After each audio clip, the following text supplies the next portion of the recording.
또 설명하실 거가 아마 좀 좋은 말씀 하실 거예요. 제가 준비하겠습니다. 혹시 이거 뭐 붙일 거 있어요? 주세요. 예. 요거 테이프까지 가져왔어요. 근데 우리 박진희 소장이 먼저 해주셔야 되는 거 아니에요?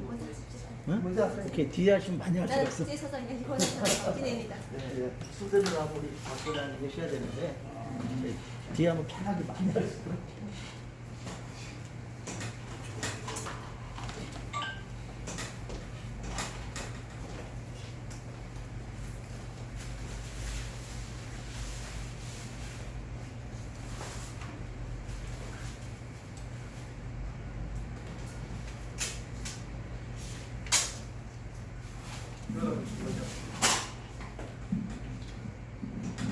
시작하기 전에 잠깐 멘트 드리면 시작할 때 제가 제 복장이 아마 좀 특이하잖아요. 궁금해하실 거예요. 네. 질문도 하세요. 원래 이 노회장님하고 저도 이대 앞에 시절부터 만났기 때문에 6년 됐어요. 6년. 네, 오래 됐는데 이렇게 제가 복장을 차리고 나온 적은 없었어요. 근데 지금 이 시기가 제가 복장을 입어야 되는 시기입니다. 제 입장에서. 그래서 제가 예복을 입고 나온 것을 여러분께서 양지해 주시고 좋은 뜻으로 이해해 주시면 감사하겠습니다. 네, 저희 이제 그 선교의 중단에 눌러드릴까요? 지금 한번 보세요. 눌러줘 놨는데 눌러놨어요? 작동 하나 보죠. 됐어 이제 잘 들어가고. 그래서 그 저희 교단의 그 공식 예복이에요. 이 예복은 내가 마음대로 만든 게 아니고 소위 말해서 이제 하늘의 그 계시를 받아서 만드는 겁니다. 이거 만드는 것은 굉장히 간단해요. 아주 그래서 저는 이 옷을 뭐라고 부르냐면 천의무봉이다 이렇게 말합니다. 천의무봉이라는 단어를 아실 거예요. 하늘의 옷은 기운자리가 없다 그런 뜻입니다. 그래서 이 가운의 이름이 천의무봉이고 제가 인도하는 예수 신부 단장 선교회, 예수 신부 단장 선교회라는 선교 조직이 있는데 그 단체의 공식 예복입니다. 그래서 저는 이제 그 천년 동안을 내다보고 모든 것을 나가고 있습니다. 제가 천년을 살지 않을 그건 몰라요. 그건 제 마음대로 된 것도 아니고 저는 뭐 앞으로 10년을 더 살지 또 100년을 더 살지 또 1000년을 정말 살지 그건 몰라요. 모르지만 사는 날까지 저는 그 제가 소통하고 있는 그 신령하신 창조주 하나님 그분과의 어떤 교제 속에서 모든 그 행동을 제가 기준으로 삼고 있습니다. 그래서 다른 분들이 저를 인정하든가 말든가 저는 그건 중요하지 않아요. 저도 어느 시기까지는 사람들의 눈이 굉장히 중요했어요. 사람들의 평가. 또 우리 앞에 그 강의하신 그 최 교수님 말씀하셨듯이 자기의 그 단독 개인적인 그 판단을 할 것이냐 공동의 판단을 할 것이냐 그런 말씀을 하셨습니다. 저는 오늘 오랜만에 여기에 와서 또 이렇게 하면서 야 여기 대단히 아주 훌륭한 분들이 많이 오시는구나. 훌륭한 분들 저희가 상상할 수 없는 정말 그 어떤 그 훌륭한 그 재능을 가지신 분들이 나오신다는 걸 제가 압니다. 근데 여기 한 분 한 분이 남녀노소를 불문하고 다 어떤 그 소명이 있다고 생각해요. 그 절대자의 소명. 그래서 잘하면 잘하는 대로 못하면 못하는 대로 또 마음에 들면 드는 대로 안 들면 안 드는 대로 다 그 어떤 자기 각자의 아주 가치 있고 의미 있는 일을 하시는 분들이에요. 제가 이걸 지금 감지했습니다. 그리고 아까 그 수화하시는 분도 그러니까 제가 지금 수화를 이제 막 배우려고 마음을 먹는 중인데 이분을 만나서 야 이거 하늘이 나한테 또 연결을 주신다. 그래서 고맙게 여깁니다. 그래서 이분하고 갖고 교제를 좀 하고 있고요. 저는 이제 수화를 해야 되는 입장이에요. 제가 이제 하나님한테 받은 그 달란트 중에 12방언이 있는데 그 12번째 방언이 바로 이제 수화를 해야 돼요. 수화. 왜냐하면 이제 장애인들을 위한 수화를 제가 터득해야 됩니다. 수화 통역사가 되는 것이 저희들의 2차 목표 중 하나고 지금은 이제 그 사회복지사 2급을 자격을 받을 수 있는 과정을 제가 공부하고 있어요. 그런데 저는 좀 공교롭게도 사회복지사 1급을 먼저 자격을 땄어요. 사실 근데 이게 뒤바뀌었는데 근데 1급이냐 2급이냐 이게 중요한 게 아니에요. 그래서 사회복지사는 다른 그 경제적인 뭐 변호사나 또 회계사나 또 이렇게 남에게 도움을 주는 이런 그 많은 분들이 있잖아요. 다른 점이 하나 있어요. 뭐냐면 우리가 상담사라는 직업이 있죠. 이 상담사는 그 사람의 상대 그 클라이언트의 마음을 읽어서 그것을 마음의 그 도움을 줘가지고 그 정신적인 그 고충이나 어려움을 이렇게 해소하도록 도와주는 게 상담사입니다. 그런데 이 복지사하고 상담사가 뭐가 다르냐? 상담사는 정신적으로 그 심리적으로 도움을 줄 수 있지만 경제적으로 어떻게 도움을 줄 수는 없어요. 물론 개인적으로 물론 도와줄 수 있겠지만, 근데 이 복지사는 국가가 인정하는 경제권을 발동할 수 있는 또는 그것을 연결할 수 있는 권한이 있어요. 이것이 복지사와 상담사의 차이입니다. 그러니까 정신과 의사나 심리치료사, 또 상담사, 그리고 복지사 이 역할들이 다 다른 거예요. 그래서 이 복지사라는 직업은 국가의 어떤 그 예산, 국가의 경제적인 것을 실질적으로 연결지어서 그 클라이언트가 어떤 도움될 수 있도록, 도움받을 수 있도록 연결하는 것이 복지사입니다. 그렇기 때문에 좀 독특한 직업이죠. 그래서 저는 이제 복지사의 자격도 있고, 그 다음 며칠 전에 우리 노 회장님이 저에 대해서 그 목회자, 목사로서의 그것을 궁금해하시더라고요. 그러면서 나도 목사가 돼서 교단 하나 차리고 싶다 이런 말씀하셨어요. 그래서 제가 결국엔 결론이 뭐냐면, 제가 우리 선교에서 그 인정하는 목사의 자격은 두 가지가 있습니다. 두 가지가 겸비해야지만 제가 안수를 드립니다 했어요. 뭐냐? 일단 성령 체험을 해야 된다. 영 체험을 하지 않은 사람은 영혼의 문제를 다룰 수가 없어요. 아무리 성경 지식이 많이 공부하고 파고 뛰어나고 아주 높은 고명한 신학교를 다니고 자기 혼자 성경을 열심히 연구했다 하더라도 하나님의 영을 체험하지 않은 자는 내가 볼 때는 하나님의 종의 자격이 없다라고 하는 거예요. 그래서 영 체험을 반드시 혼자해야 되고, 그 다음에 이제 성경을 그 하나님과 예수님과 또 성령을 증거하려면 성경을 충분히 알아야 됩니다. 완벽하게 다 알을 필요는 없지만, 그럴 수는 없지만 최소한도의 어떤 그 충분한 성경에 대한 지식이 있어야지만 그 성경의 지식을 도구로 해서 우리가 보고 듣고 만들 수 없는 존재, 즉 하나님과 창조주 하나님과 또 그분의 능력으로 나타나신 성령과 또 육신을 쓰고 나타나신 예수 그리스도, 이 세 자, 성부와 성령과 성자를 증거할 수가 있으려면 성경 지식이 있어야만 되는 거예요. 근데 그것도 막 산발적으로 중구난 바로 막 자기가 읽은 걸만 가지고 하면 안 돼요. 근데 위험할 수가 있습니다. 왜? 상대방이 신뢰를 안 하고 내가 막 공부할 수가 없게 되죠. 그래서 체계적인 성경 공부의 과정이 꼭 필요한 겁니다. 그렇기 때문에 저희 선교에서 안수를 주고 목회자로서 인정을 하려면 반드시 성령 체험이 충분히 객관적으로 있어야 되겠다. 그 다음에 두 번째, 성경 지식이 충분해야 되겠다. 이 두 가지에다가 나머지 플러스인데 이웃을, 사람을 근본적으로 사랑하는 마음이 있는가, 이렇게 해서 세 가지 정도는 갖추어져야 목사로서 제가 안수를 하지, 아무한테나 막 그냥 뭐 돈 몇 푼 받고 뭐 안수해주고 뭐 증 남발하고 이렇게 하면요, 그 뒷책임 제가 져야 돼요. 저는 백발백중 그렇게 하다면 단 한 명만 그렇게 해도면 지옥 갑니다. 그렇죠? 한 영혼이 천하보다 기회라고 했잖아요. 그 한 영혼을 잘못되게 내가 인도한다면 그 책임은 제가 져야 됩니다. 그렇기 때문에 그 무서운 짓을 정말 하나님을 믿고 예수님을 믿는다면 못할 짓입니다. 함부로 하면 안 되죠. 그래서 저는 신중해서 지금까지 제가 이 목회를 시작한 지가 한 10년 가까이 됐는데 그동안 정식으로 이렇게 제가 안수를 했던 사람은 딱 한 명이에요. 그것도 제가 자원해서 한 것이 아니라 내부에서 그냥 그 상황을 만들어가지고 저를 어떤 사역자로 이렇게 끌어넣는 바람에 제가 얼떨결에 안수를 한 사람 했어요. 그래서 그 경우가 한 번 있었고, 그 외에는 제가 아직까지 안수를 안 했어요. 10년이 넘도록. 왜? 그 여건을 갖춘 사람, 세 가지 여건을 갖춘 사람이 제 눈앞에 아직 안 나타났고, 또 갖춘 사람 중에 저한테 와서 목사님께 안수 받고 싶습니다라는 사람이 없었어요. 그래서 제가 안수를 안 하고 있었던 겁니다. 우리 노 회장님께서 이해해 주시고요. 자, 그러면 이제 제가 오늘 강의로 들어가면, 지금 이 페노트 이것을 걸어놨죠. 이것은 바로 1991년 10월 15일 그 양력으로 봤을 때, 그리고 예수님 기원으로는 1994년 나팔절입니다. 1994년 나팔절. 나팔절이 뭐예요? 나팔절이라는 게 이제 저희가 이제 연결되는 오늘 강의하고, 그래서 오늘 말씀드리고자 하는 것이 바로 하나님의 7대 절기, 즉 하나님의 우리 사람을, 잘못된 사람을 다시 회복시켜서 하나님의 백성으로 다시 고치고자 하시는 것이 구속사인데, 이 구속사에서 시간표가 있어요. 이 구속사의 시나리오가 있다 이 말이죠. 그 시나리오가 바로 7대 절기입니다. 이 7대 절기는 사람이 마음대로 정하는 것이 아니라고 했고 레위기 23장에 보면 하나님께서 반드시 직접 세우는 절기라고 했어요. 그래서 이 절기는 나의 절기다.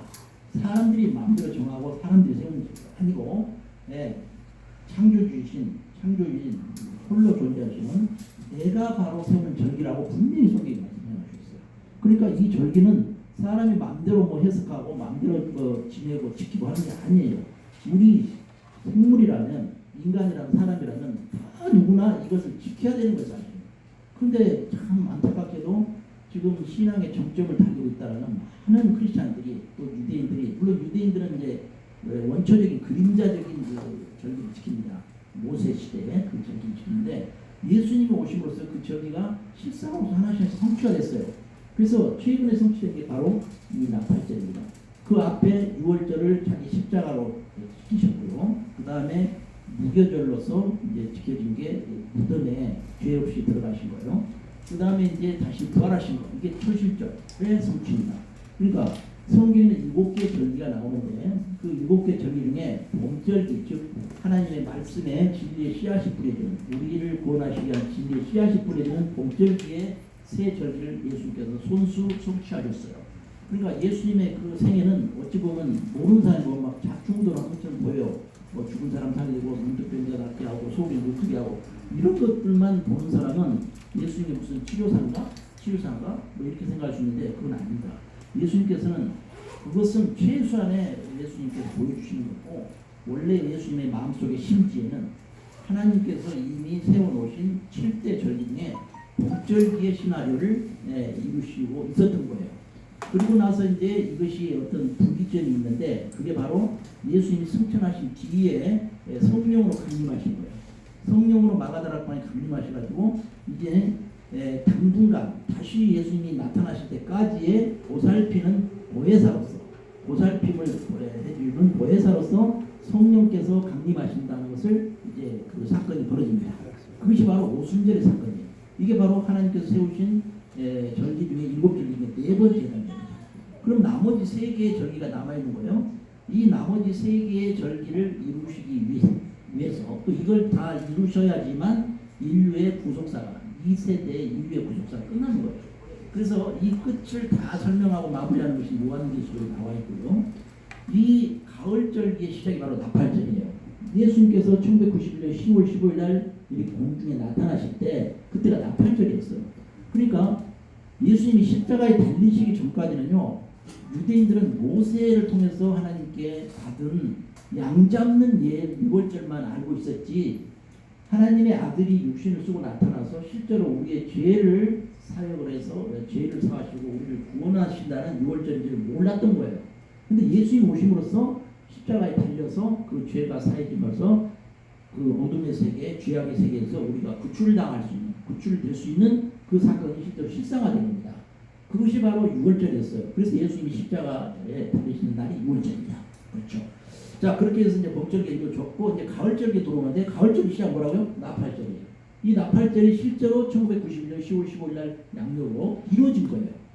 근데 이것을 전 세계 크리스찬들이 아는 사람이 별로 없어요. 지금은 한 몇만 명 이렇게 됩니다. 지금은. 처음에 이게 벌어질 때는 가장 가까이서 직접 체험한 그 가족은 5인 가족이었고 그 5인 가족의 이제 그 가장이셨던 이만성 목사님이 저를 엘리야이정이 이제 그 이민 상태에서 저에게 안수를 했습니다. 질문을 했어요. 그런데 이 5인 가족과 그 목사님이 사목하던 사역하던 주변의 성도들이 한 몇십 명 돼요. 몇백 명.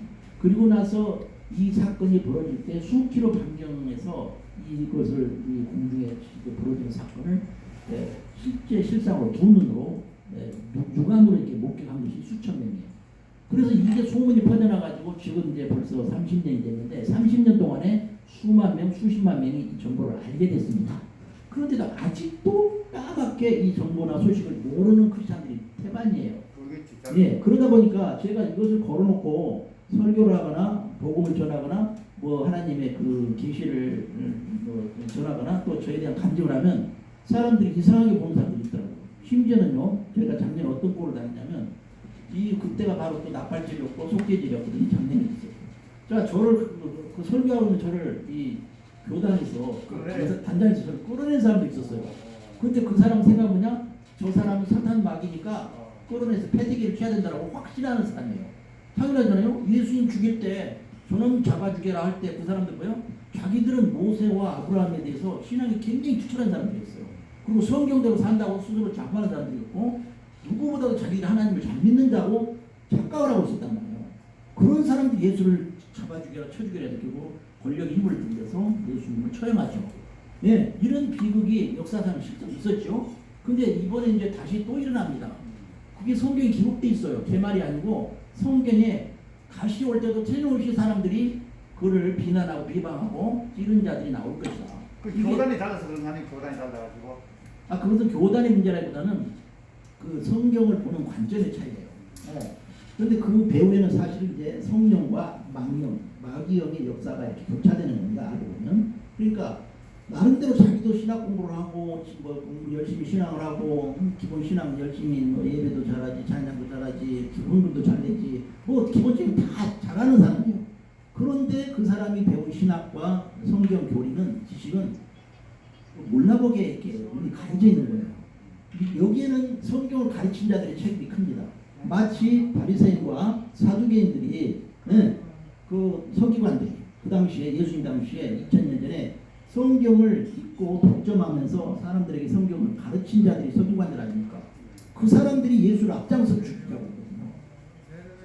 그렇죠? 네, 이것은 성경에 기록된 사실, 제 말이 아니고.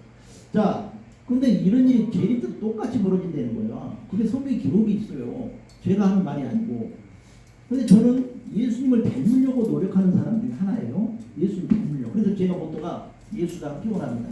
그래서 제가 머리도 이 헤어스타일도 되도록이면 예수님처럼 하고 싶은 거고요. 복장도 할 수가 있다면 예수님이 당시에 설교하실 때 어떤 복장을 하셨을까? 나는 그것도 담고 싶어요. 그래서 이 두발 상태, 헤어스타일과 복장도 예수님 난 담고 싶어서 하는 거예요. 내가 예수다가 아니에요. 그런데 사람들은 내 속마음도 모르고 저 사람 말이야, 저 새끼 말이야, 지가 뭔데 예수 흉내를 내는 거야 하면서 그 순간에 마귀가 들어가는 거예요. 왜? 정말로 좋은 마음으로 긍정적으로 참 신앙이 있는 자라면 어머나 저 사람도 예수 닮으려고 하네, 참 훌륭하시네 이렇게 봐줘야 되는데 딱 마귀의 그 역사가 영이 역사하는 거예요. 저 새끼 잡아주게. 지금도요 인터넷에 보면 저를 만나면 가만 안 두고 있다는 사람도 있어요. 그런데 그 사람이 신앙이 없느냐? 아니에요. 누구보다도 예수를 잘 믿는다고 착각을 해요. 그러면서 예수 닮기 원하는 사람이 나타나면 잡아주게 된다 이렇게 생각하는 거예요. 이건 아니잖아요. 그래서 제가 이제 개인적인 간증은 앞으로 이제 기회가 될 때마다 조금씩 하기로 하고, 이제 오늘의 이제 테마는 하나님께서 우리 잘못된 인간을 다시 회복시키기 위해서 세우신 시나리오가 7대 절기다. 그 중에서 이제 가을절기에 나팔절과 속죄절과 장막절이 있는데 또는 초막절이라고 합니다. 지금 금년의 초막절은 지금이에요. 뭐냐? 지난주 월요일 해질 때부터 시작해서 내일 모레 해질 때까지가 이제 초막절이에요. 장막절에. 그리고 그 다음 날이 바로 또 뭐냐면 이제 쉐미니아츠 히브리어로 쉐미니아츠 해서 그것은 이제 장막절이 끝나고 그 다음 심카토라 그 끝나고 그 다음 날 이제 다음 날이 심카토라로 그 장막에 머물던 대제사장이 장막 밖으로 나와서 기다리는 백성들을 향해서 하나님께 무슨 말씀을 받았는지 무슨 계시를 받았는지를 설명하고 하나님의 진리의 말씀을 선포하고 또 그 대제사장으로서 또는 하나님께서 기름 왕으로서 백성들에게 메시지를 전하는 것, 이게 바로 심카토라라고 해요. 그래서 이 심카토라의 날이 이제 세미 아제르시 제 생일이고 심카토라가 그 다음 날입니다. 그래서 이 일이 지금 우리는 이미 성경에 기록된 영원히 대대로 지켜라. 하나님께서 3번이나 말씀하셔요. 영원히 대대로 지켜라. 지켜라는 게 뭐예요? 기념하고 기억하고 그걸 쇠고 그걸 행사를 하는 뜻이거든요. 그 집회를 하는 뜻이에요. 근데 지금 보세요. 여러분 주변에. 지금 이번에 초막절 무슨 행사하는 거 있어요? 거의 없어요. 네. 일반 사람들은 모를 거 아니야. 그걸. 일반 사람 아예 까맣게 모르고 하물며 성경을 상고한다는, 성경을 믿는다는, 성경의 진리를 가르침을 받든다는 이 크리스찬들, 특히 목회자들, 더군다나 신학교에서 성경을 가르치는 자들, 이런 자들조차도 지금 안 지켜요. 그러면서 뭐라고 합니까? 바울 사도가 말하기를, 기록하기를, 아이 뭐 예수님이 왔으니까 이제 옛 것은 다 지나간 것이고 새 것으로만 이제 한다. 그래서 옛 것은 율법 피한다. 이렇게 성경에 어긋난 주장을 해요. 이게 착각입니다. 성경을 잘 다시 읽어보면 예수님께서 하신 말씀이 있어요. 율법에 단 홀이라도 남김없이 다 이루라 이런 말씀 하셨거든요. 물론 그때 말씀하신 율법이라는 것은 사람들이 추가해서 역사적으로 붙인 율법을 말하는 게 아니에요. 그것은 600 몇 가지예요. 하나님께서 정하신 율법이 있어요. 첫째가 십계명이죠. 이 십계명 지금 뭐 필요 없다, 안 지켜도 된다 이렇게 주장하는 사람 다 마귀의 종자들이에요. 절대로 하나님이 한번 말씀하신 선포의 진리를 철회하거나 뒤집거나 없었던 일 하는 그런 건 아니고, 그리고 우리는 십계명 언제나 절대로 영원히 지켜야 될 우리의 일입니다. 그 다음에 또 하나님께서 이제 모세를 통해서 구약성경 5개는 모세의 오경에 다 지시하시고 기록하신 율법들이 있어요. 이것들은 영원히 지키라는 거예요. 이것은 없어지지 않는다고 했어요. 그런데 이제 그 뒤에다가 이제 그 사람들이 적당한 편의상, 특히나 이제 이때의 지도자들, 신학자들, 목사들, 교사들 이런 사람들이 자기들의 유익 기득권을 보호하기 위해서 붙여놓은 게 있어. 이게 이제 그 일종의 이제 그 부수적인 규례인데요. 이런 것을 바울 사도는 지킬 필요가 없다. 그건 다 폐해진 거다. 그리고 인내로서 예수님의 우리가 믿음을 갖게 되면 그 바울의 뜻이 뭐예요? 예수님의 사랑의 복음을 지키면 그 구약의 모세오경에 나와 있는 율법은 자동으로 지켜진다는 뜻이에요. 그것이 없어야 되고 지키지 말아야 된다는 뜻이 아니란 말이죠. 네? 우리가 예를 들어서 헌법을 충실하고 잘 지키면요, 다른 잘못된 율법 이런 것들은 다 지켜지는 거예요. 그죠? 율법은 법률은 바로 헌법 안에 있고 법률 안에 있는 것도 영이잖아요. 행정령, 영, 그래서 규례, 규칙 이렇게 있잖아요. 이런 것들은 다 뭐예요? 상위법이 다 포함되는 거예요. 그래서 우리가 7대 절기 중에 이 초막절, 정막절을 반드시 우리가 영원히 지켜야 되는 거예요. 이게 하나님의 구속사의 이제 완결이거든요. 완결. 그래서 저는 이제 과감하게 오순절을 기준으로 했을 때 앞에 세 개의 절기는 봄절기, 즉 진리의 말씀이 뿌려지는 파종이라고, 그 다음에 남 뒤에 그 세 절기, 나팔절과 속죄절과 정막절은 이제 추수기, 거두는 이 절기의 그 절기란 말이죠. 그러면 하나님의 구속사는 오순절까지 해서 이루어진 게 아니에요. 그러니까 예수님이 나팔절에 나타나신 거예요. 하나님의 구속사가 끝난 게 아니다. 내가 십자가상에서 다 이뤘다고 하는 말은 히브리의 원어 뜻이 무슨 뜻이냐, 원 죄값을 치루었다는 뜻이에요. 하나님의 뜻이 다 이루어졌다는 뜻이 아닙니다. 그런데 그것을 그냥 다 이뤘다는 말을 그냥 자기들 편의대로 좋을 대로 해석을 해가지고 막 양들한테 다 매긴 거야. 그러니까 자기 말만, 목사님 자기 말만 들으면 다 이룬 거래. 이러다 보니까 많은 이단 사기들이 이제 하겠죠 나오게 됐고, 성경을 오인하는 이런 역사들이 비극이 벌어진 거죠. 그래서 저는 이제 이게 제가 다른 장소에서 해야 될 일인데, 이 다른 데서 제가 막 요청하는데 오늘 함께 예배드릴 자가 없는 거예요. 하나님이 지키라고, 영원히 지키라고 하신 이 하나님의 명절에 함께 예배드리자고 하는데 장소 내줄 교회가 있어요. 대한민국 지금 교회가 몇 개입니까? 수십만 개의 교회가 있는데도 그거 나하고 예배드릴 사람이 없는 거예요. 이거 너무나 한탄스럽습니다. 그래서 이제 오늘 이 자리에 우리 노승 회장님이 열린 마음으로, 물론 노승 회장님은 뭐 독실한 크리스찬이거나 무슨 교회 목사가 그건 아니에요. 그러나 이분의 마음속에 선한 것이 뭐가 있는 거예요. 그러니까 뭐 이런 장소 서로 제공해서 이런 좋은 정보를 서로 나눴으면 좋겠다라는 선한 마음으로 이 자리에 마련하신 거예요. 근데 이런 것들이요, 그 사람이 크리스찬이라고 막 자랑하고 뻐기고 다니나 아니나 이 중요한 게 아니에요. 차라리 내가 목사다, 내가 뭐 신학교 교수다, 뭐 내가 장로 권사다 하는 사람들보다 이렇게 선한 마음으로 나는 예수님을 존경합니다, 예수님을 믿습니다는 그 신뢰 같은 믿음, 이것이 훨씬 큰 거예요.